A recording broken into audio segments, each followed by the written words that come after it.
Mountain madness treks आयोजित रतनगड ते Bhairavgad part 5। सकाळी 8:30 वाजता नाश्ता करून आम्ही गवळदेवहून निघालो घनचक्करकडे।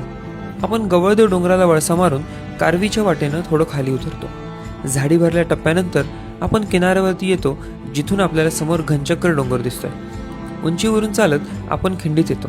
इथून समोर आपल्याला पुढे गेलेली लोक दिसत आहेत। पलीकडे पोहोचल्यावर आपल्याला ही ट्रॅव्हल्स दिसते, जिथून आपण आत्ता आलो। एका डोंगरावरून दुसऱ्या डोंगरावर कालपासून इतकंच चालू। पुन्हा एकदा वळसा मारून आपण किनाऱ्याहून चाललो।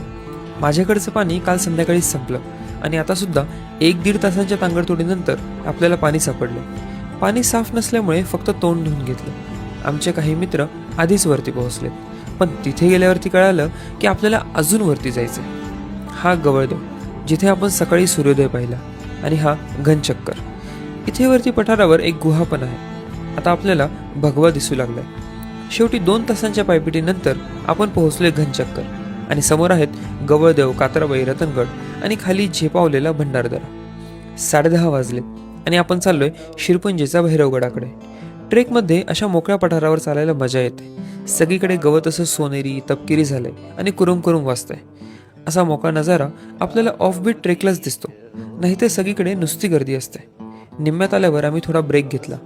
अजून एकदा पाणी दिसल्यामुळे मी खुश, पण इथे पण पाणी थोडं खराब होतं। भरपूर चालत आलो आपण सकाळपासून। 11:15 वाजलेत। ऊन लागतंय, जाम भूक लागलीये। या रिजवरून चालताना आपल्याला उजव्या बाजूला हरिश्चंद्रगडाची रांग दिसते। शेवटी 3 तास चालल्यानंतर आपल्यासमोर आहे शिरपुंजीचा भैरवगड। तर शेवटच्या भागात पाहूया भैरवगडाच्या शिड्या आणि गुहेतील मंदिर।